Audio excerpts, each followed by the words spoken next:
This first one is called The Crow Eye, and it's dedicated to a dead immortal named Ted Hughes.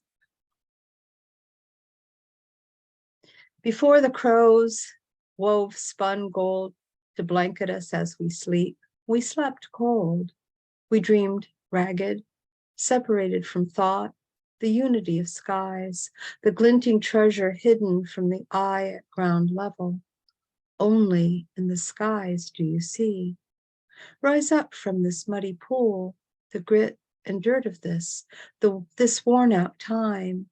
We can slough off like Sister Snake the old skin that holds us too tight. We can, like Brother Crow, miss nothing that beaded yellow eye, trained to the patterns to track what falls between the weft and the warp.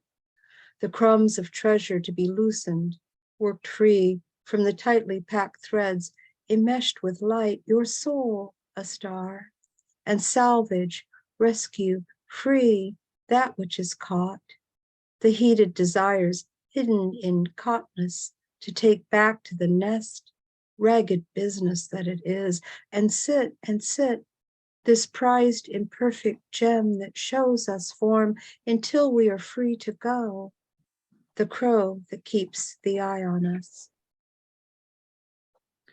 Then the second one is dedicated to another dead immortal who I prize and cherish, and this is for Jean Cocteau. It's called Dark Orpheus, the Hours. I am counting 1, 2, and 3, and on.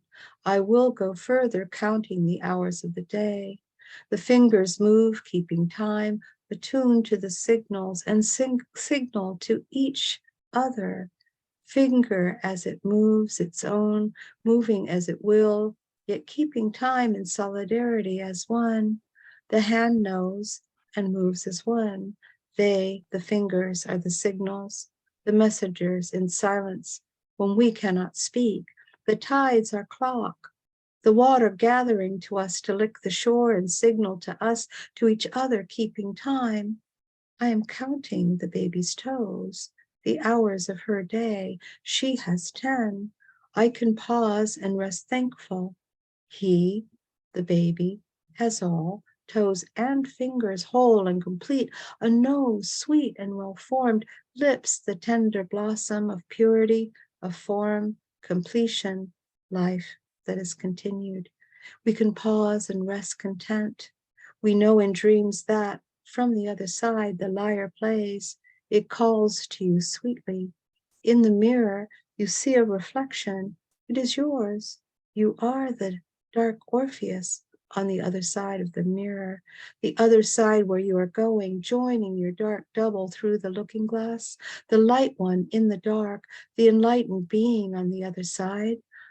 On the other side, we know, awaits the melted clocks of Dali, the checkerboard patterned floor of de Chirico, dizzying, distorting perspective ad nauseum as it travels to the disappearing line of infinity.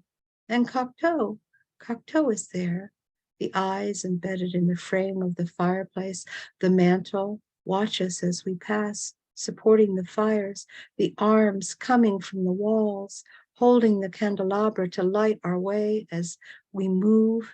The arms move with us, the stuff of dreams, the stuff of our knowing. We can rest content in knowing when the counting of things is done.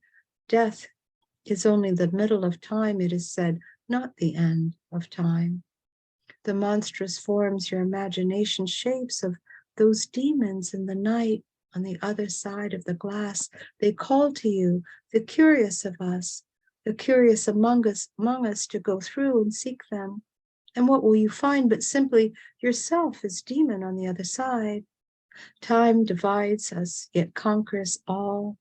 We, the co-joined, the two sides, the dark, the light, into that which meets in the middle of the mirror, the balance of the dark and of the light.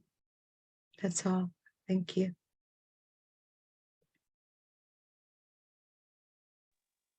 Wow, Lesley. As you know, I'm a great fan of Orphée, the cocktail film and the series.